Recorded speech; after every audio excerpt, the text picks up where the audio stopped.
망하는 사람들에게는 미련한 것이지만 구원을 받은 우리에게는 하나님의 능력이 되기 때문에 그런 겁니다. 오늘 말씀을 통해서 그걸 확실하게 깨닫고 아멘하는 그런 시간이 되었으면 좋겠습니다. 그래서 다시 한번 조금 전 읽었지만 고린도전서 1장 18절을 다시 한번 여러분 보시기를 바랍니다. 자, 눈 크게 뜨고 준비 시작. 십자가의 도가 멸망하는 자들에게는 미련한 것이요 구원을 받는 우리에게는 하나님의 능력이라. 아멘. 여기서 십자가의 도가 뭔가 이게 참 동양적인 단어죠. 이 도는 원래 원어는 로고스라고 하는 뜻입니다. 로고스는 말씀이라는 뜻이고 메시지라는 뜻이죠. 그러니까 십자가를 통해서 하나님 아버지께서 우리에게 주신 말씀, 우리에게 주신 메시지, 이게 바로 십자가의 도입니다. 그런데 이 십자가의 도를 받는 대조되는 두 부류의 사람이 있다고 합니다. 하나는 멸망하는 사람들, 그리고 하나는 구원을 받은 우리들. 이 두 부류의 사람이 있다는 거예요. 그런데 이 문장을 문법적으로 보면은요, 진행형입니다. 진행형. 그러니까 다시 해석을 하면 멸망하고 있는 자들은 계속해서 이 십자가의 도를 미련한 것으로 여긴다는 거예요. 멸망하고 있는 자들, 십자가의 도에 대해서 관심이 없어요. 심지어 교회를 다니는데도 십자가 많이 들었는데 별로 관심이 없어요. 그게 얼마나 대단한 것인가를 몰라요. 누가 그래요? 멸망하고 있는 자들은 계속해서 그렇다는 거예요. 그런데 반면에 구원을 받고 있는 우리에게는, 이것도 진행형이에요, 온전한 구원을 향해서 지금 가고 있는 거죠. 구원을 받고 있는 우리에게는 계속해서 이 십자가의 도는 하나님의 능력이라는 겁니다. 그러니까 무슨 뜻이겠어요? 나는 십자가의 도를 알아. 나 옛날에 나 십자가 다 믿었어. 그런 게 아니라는 거예요. 진행형이라는 건 뭐라고 그랬어요? 계속되는 것이죠. 계속되는 거예요.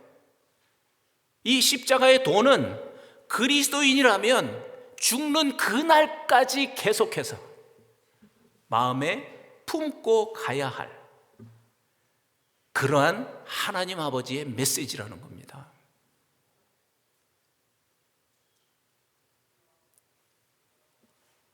그러면 이 십자가의 도가 도대체 구체적으로는 뭔가? 아까 읽었던 고린도전서 1장 23절과 24절을 보면 알 수 있습니다. 십자가의 도가 뭔가? 다시 한번 보시죠. 시작.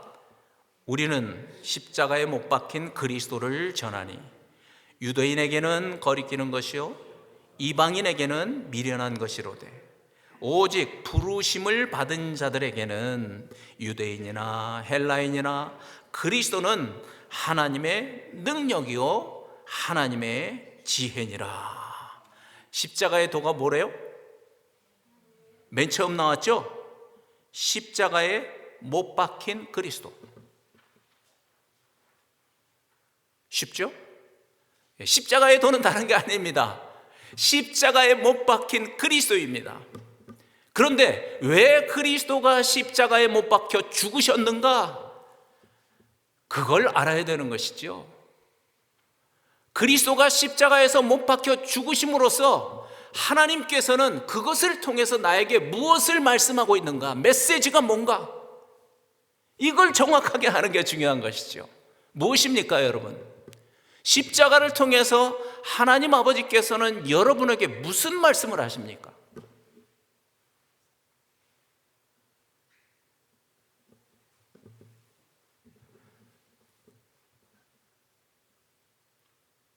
아마 마음속에 이런저런 생각을 하고 계실 것 같습니다.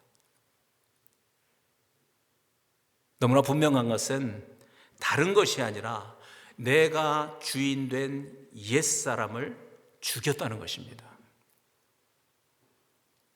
이게 하나님께서 십자가를 통해서 우리에게 말씀하시는 메시지입니다. 이것이 하나님의 놀라운 지혜입니다. 어디에 이 말씀이 있습니까? 로마서 6장 6절에 있습니다. 로마서 6장 6절 시작. 우리가 알거니와 우리의 옛사람이 예수와 함께 십자가에 못 박힌 것은 죄의 몸이 죽어 다시는 우리가 죄에게 종노릇하지 아니하려 함이니. 여러분, 이것이 십자가의 도입니다. 여러분은 무슨 생각을 하셨습니까? 십자가의 도가 뭐라고 생각하셨습니까? 하나님께서는 이 십자가를 통해서 너의 옛사람, 네가 주인 된 그 옛사람이 죽었다고 말씀하시는 겁니다. 이것이 십자가를 통해서 하나님께서 우리에게 알려주시고 싶으신 진리입니다. 네가 주인 된 너의 옛사람이 죽었다는 것입니다. 이미.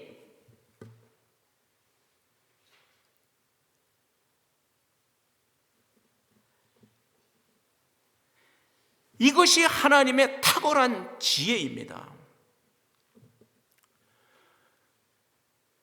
여러분, 우리 기독교는요, 여러 면에서 세상과 이렇게 반대되는 게 참 많아요. 예를 든다면 세상의 지혜는 나를 강하게 만드는 것입니다. 내 신념을 강하게 만드는 것입니다. 그래서 나를 세우고 최선의 나를 만들기 위해서 열심히 노력하는 겁니다. 왜 그렇게 열심히 공부를 해야 되는가요? 왜 이렇게 열심히 일을 하고 노력해야 되는 겁니까? 내가 강해야 되니까.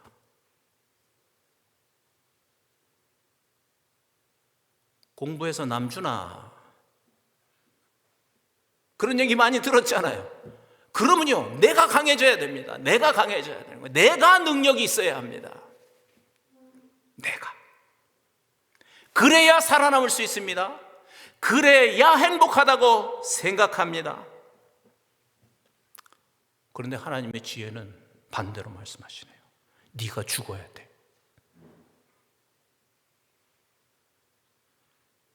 네가 죽어야 돼. 그러니까 이 하나님의 지혜와 세상의 지혜가 부딪히는 것입니다. 누가복음 9장 23절에 있는 것처럼 자기를 부인하고 자기의 십자가를 지고 나를 따르라고 말씀하시는 거예요. 십자가를 지라는 건 죽으라는 거죠. 죽으라는 거예요. 그래서 유대인들에게는 거리끼는 거라고요, 십자가가. 왜냐하면 유대인들은 뭘 기대했어요? 그리스도가 오시면 자기들을 강력하게 세워주실 줄 알았습니다. 노예는 아니지만 로마의 속국으로 살고 있는 그들을 해방시키시고 세계에서 가장 큰 민족으로 세우셔가지고 온 세상을 지배할 수 있는 그런 강력한 나라로 세워주실 것을 기대했습니다. 그런데 그리스도가 오셔서 하신 일이 뭐예요? 십자가에서 힘없이 죽고 또 하시는 말씀이 너도 죽어야 돼. 이렇게 말씀하시는 거예요. 이해가 되질 않죠. 그러니까 유대인들에게는 거리끼는 거예요. 이해가 되지 않아요. 이방인들에게도 마찬가지예요. 앞에서 말씀드린 것처럼 사람은 본성적으로 자기를 높여주는 걸 좋아하는데, 본성적으로 자신을 인정해 줄 때 좋아하는데, 그래서 그렇게 인정받고 싶어가지고 그렇게 사는 것인데, 인정받을 수 있을 만큼 높은 자리에, 인정받을 수 있을 만큼 많은 것을 가져야 되는 것이 사람의 지혜인데, 그렇기 때문에 이런 말씀이 이해가 되질 않는 겁니다. 미련하게 생각되는 겁니다. 그런데 이해는 돼요. 왜냐하면 이런 사람들은 자기 힘으로 살아야 되기 때문에 그런 거죠. 그냥 죽으면 죽는다고 생각하는 것이기 때문에 그렇죠. 내가 능력이 없으면 난 죽어. 갈 곳이 없어. 그런 생각 속에서 살기 때문에 그렇게 살 수밖에 없습니다.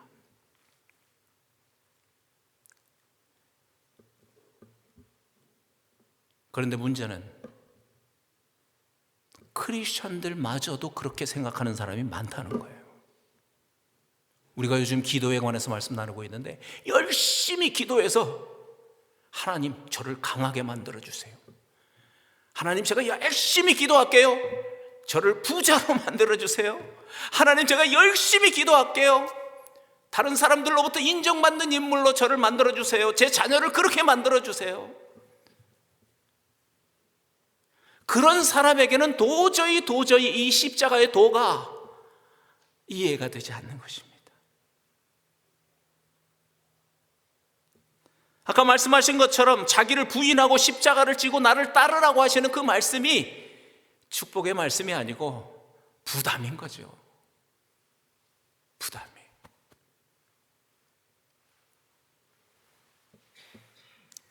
그래서 그런 말씀을 들어도 현실감이 없습니다. 그냥 성경에 써 있는 말이거니 그렇게 생각하고 넘어가죠. 여러분, 그런데 지금부터 한 단계만 더 깊이 생각해 보시기를 바랍니다. 예수님을 한번 생각해 보십시오. 예수님이 십자가에서 죽으심으로써 그 한 분이 죽음으로 인해서 모든 인류가 나를 포함해서 얼마나 많은 사람들이 구원을 얻었습니까? 얼마나 많은 사람들이 생명을 얻었습니까? 분명히 우리가 깨달을 수 있는 건 그래서 이게 하나님의 지혜구나. 한 분, 그분이 죽으심으로 인해서 이렇게 많은 사람들이 구원을 얻었다는 것이죠. 그걸 통해서 우리가 분명히 우리의 머리로 깨달을 수 있습니다. 그래서 이것이 하나님의 지혜이고 그래서 이것이 하나님의 능력이구나. 그 말씀이 요한복음 12장 24절에 있습니다. 같이 한번 하실까요? 시작. 내가 진실로 너희에게 이르노니 한 알의 밀이 땅에 떨어져 죽지 아니하면 한 알 그대로 있고 죽으면 많은 열매를 맺느니라. 자연 법칙이죠. 분명한 진리입니다. 예수님이 몸소 이 진리의 말씀을 보여주셨습니다. 말씀드린 것처럼 그분이 한 알의 밀알로 땅에 떨어져 죽으심으로 인해서 수많은 사람들이 그 아름다운 열매를, 생명의 열매를 맺게 된 거죠. 여러분, 그런데 중요한 것은 이 말씀이 우리에게도 적용되는 이유가 있습니다. 이 말씀을 통해서 우리가 알게 되는 첫 번째 진리는 뭐냐면 죽음이 죽음으로 끝나지 않는다는 거예요. 그렇죠? 죽음이 죽음으로 끝나지 않습니다. 더 구체적으로 얘기하면 내가 죽음으로써, 다시 말하면 나의 옛사람이 죽음으로써 오히려 예전과는 비교할 수도 없을 만큼 화려한 부활 생명을 얻고 다시 살아나기 때문입니다. 이것이 진리입니다. 이것이 바로 요한복음 12장 24절의 말씀입니다.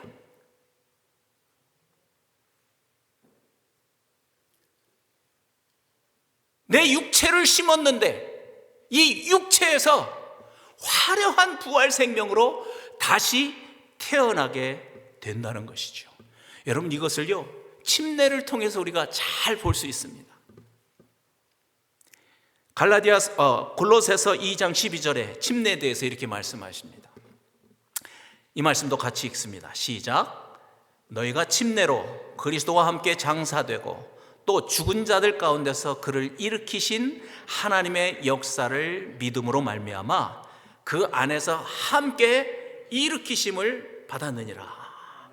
우리가 이사 오기 전에 FBC에 정말 아주 좋은 침례탕이 있었어요. 물속으로 들어가는 계단이 있고 물에서 나가는 계단이 있어요. 두 계단이 있어요. 뭐 그런 좋은 침례탕이 아니라도 침례를 생각해 보십시오. 물속으로 들어가는 과정이 있고 물속에서 나오는 과정이 있잖아요. 너무나 분명하고 중요한 건 뭐냐면 물속에서 나올 때 조금 전 말씀이 말씀하신 것처럼 혼자 나오는 게 아니라는 겁니다.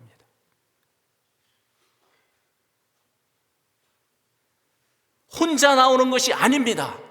그리스도와 함께, 즉 부활 생명을 가지고 다시 세상으로 나오는 것입니다. 이 진리가 침례 속에 들어 있습니다.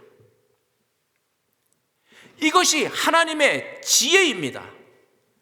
왜 이게 중요하냐면요,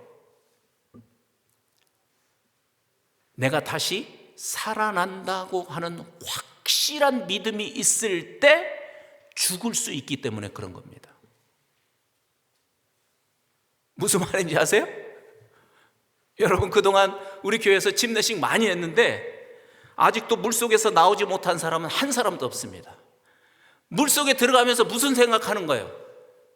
나 저 물속에서 그냥 가만히 있을래, 그런 생각하고 들어가는 사람 한 사람도 없죠? 무슨 생각하고 들어가요? 분명히 다시 물속에서 다시 나올 것을 믿고 믿음으로 들어가는 것입니다. 그랬더니 믿음대로 되었습니다.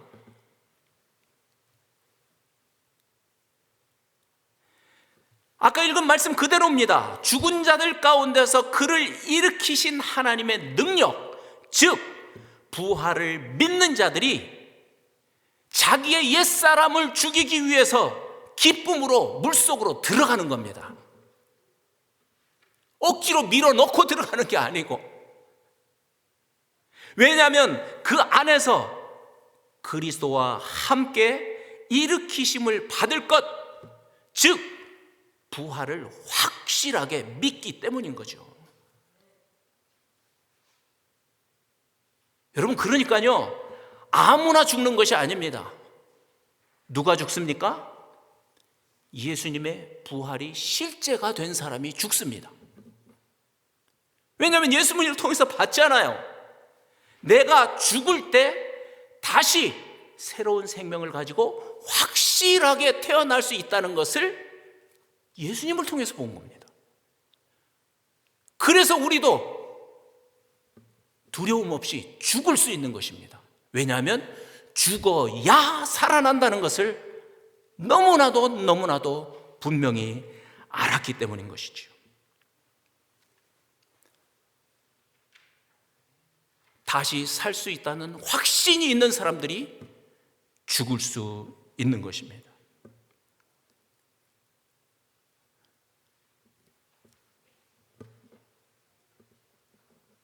여러분, 십자가의 도, 다시 말하면 죽을 수 있는 능력이 진짜 능력입니다. 이 말을 알아들어야 되는데 한번 따라해 보세요. 죽을 수 있는 능력이 진짜 능력이다.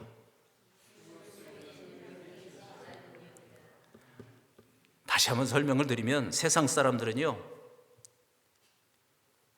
살 수 있는 능력을 기르기 위해서 시간과 돈과 자기의 열정을 투자합니다. 앞서 말씀드린 것처럼 충분히 이해합니다. 그럴 수밖에 없죠. 왜냐하면 스스로 살아남아야 하니까. 그러나 그리스도인들은, 침례를 받은 사람들은 죽을 수 있는 능력을 가지고 다시 태어난 것입니다. 그냥 무조건 죽는 것이 아니라 화려한 부활을 믿기 때문에 그런 것입니다. 즉 내가 죽을 때 이미 내 안에 들어와 사시는 예수 그리스도의 능력이 내 삶 속에서 나타나기 때문에 그런 것입니다. 그것을 믿기 때문에 그런 것입니다. 그래서 죽을 수 있는 것입니다. 한 가지를 더 잘 생각해 보세요. 진짜 죽은 사람은요, 죽을 수 있는 능력이 없어요. 진짜 죽은 사람은.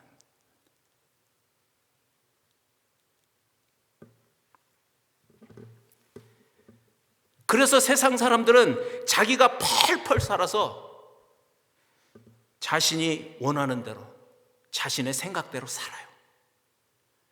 그것을 세상 사람들은 자유라고 생각해요. 열심히 노력해서 자기의 욕망을 채워요. 그것을 세상 사람들은 성공이라고 생각해요. 그래서 육체의 정욕, 안목의 정욕, 이생의 자랑을 위해서 평생을 살아요. 그런데 그 끝은 뭐예요? 영원한 사망이에요. 영원한 사망입니다. 그러나 반대로 옛사람이 그리스도와 함께 죽었고 그리고 부활 생명을 가지고 다시 살아난 사람은 죽을 수 있는 능력이 생긴 것입니다.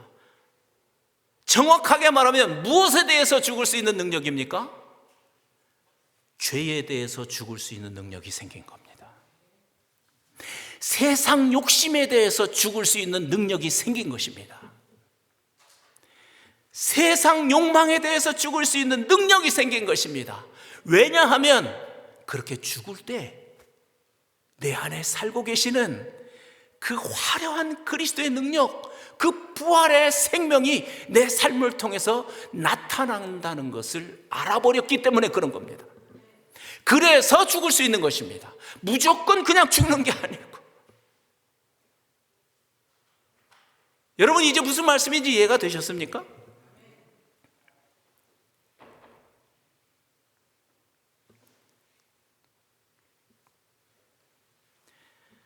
이것이 하나님의 지혜인 십자가의 도입니다. 그래서 죽으면 산다고 말하는 거예요. 죽으면 사는 거예요. 그 말이 바로 그 말인 것입니다. 그래서 다시 말씀드리지만 죽을 수 있는 능력이 진짜 능력입니다. 뭐에 대해서 죽을 수 있는 능력? 죄에 대해서, 세상에 대해서, 내 욕망에 대해서 죽을 수 있는 능력이 진짜 능력입니다. 이것이 바로 세상을 멋지게 살아갈 수 있는 진짜 능력입니다. 세상을 거룩하게 살아갈 수 있는 진짜 능력입니다. 우리 교회의 표어처럼 하나님께 영광, 하나님께 영광 그렇게 얘기하는데, 하나님께 영광을 돌리는 삶을 살 수 있는 능력은 바로 이 죽을 수 있는 능력, 이 능력입니다. 그래서 로마서 6장 11절에 보면 이렇게 말씀하십니다. 같이 한번 읽고 아멘 하시길 바랍니다. 시작. 이와 같이 너희도 너희 자신을 죄에 대하여는 죽은 자요 그리스도 예수 안에 하나님께 대하여는 살아있는 자로 여길지어다. 이 마지막 여겨라, 이 단어는 믿어라, 그 말보다 훨씬 더 강력한 단어입니다. 왜냐하면 이미 믿음이 실제가 되었다는 그런 뜻입니다. 그래서 내가 이미 그런 존재가 되어버렸다는 거예요. 이미 죄에 대해서 죽은 자가 되어버렸습니다. 과거의 일입니다. 이미 그리스도 안에서 새로운 생명을 얻은 자가 되었습니다. 이미. 이게 여기라는 말의 뜻입니다. 이미 하나님 안에서 다시 부활의 생명을 가지고 태어난 자가 이미 되었습니다. 이게 여기라는 말의 뜻입니다. 여러분을 그렇게 여기시기를 바랍니다.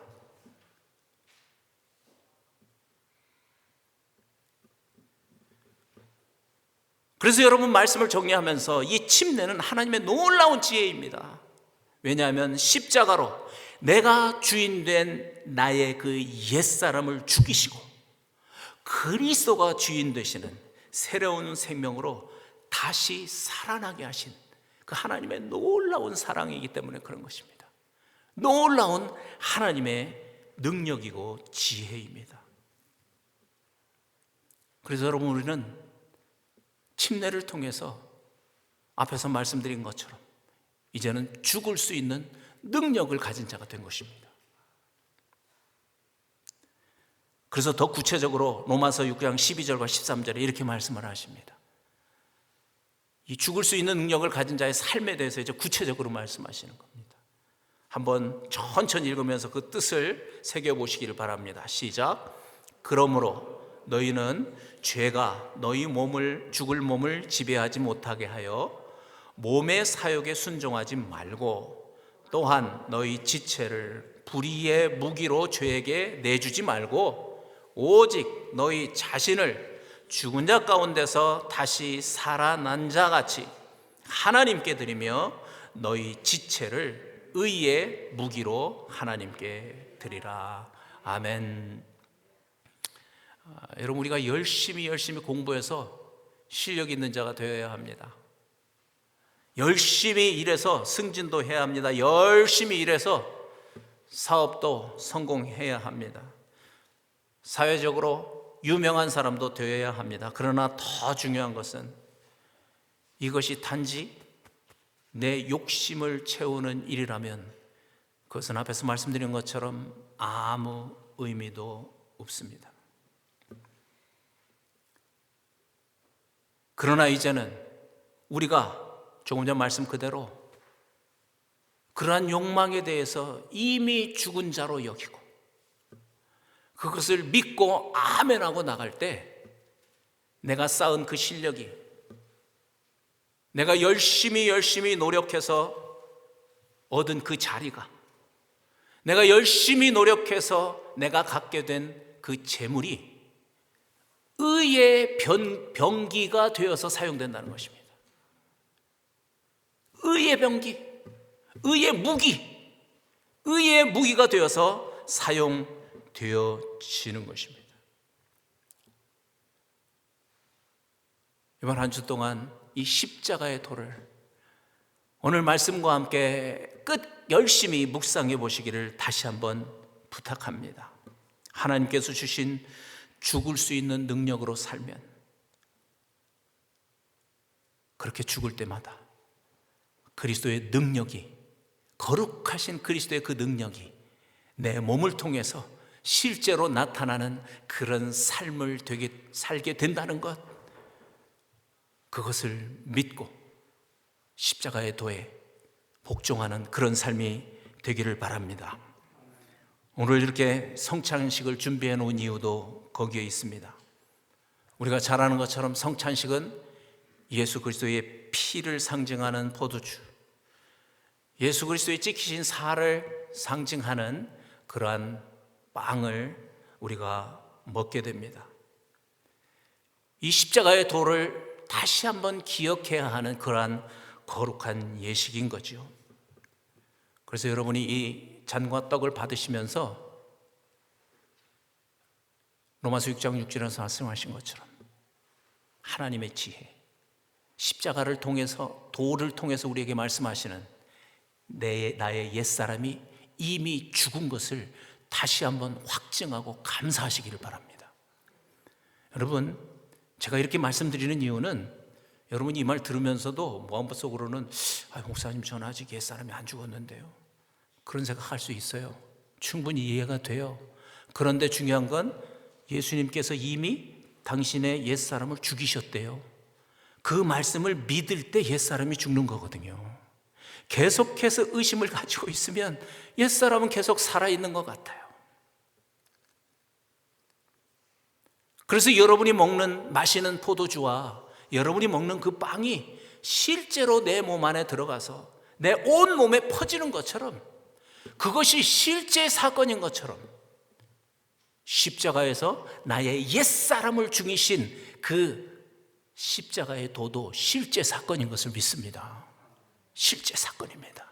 그래서 나의 옛사람은 이미 십자가 위에서 그리스도와 함께 못 박혀 죽은 것을 믿습니다. 그래서 이제는 나의 옛사람이 살아날 때마다 선포해야 합니다. 너는 이미 죽었어. 너는 이미 죽었어.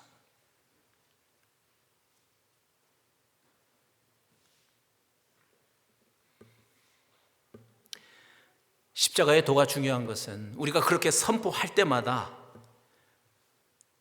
그리스도와 함께 살아가는 우리의 생명이 우리 안에 더 충만해지기 때문에 그런 것입니다. 그래서 오늘 여러분께 설교의 제목으로 기도의 제목을 드렸습니다.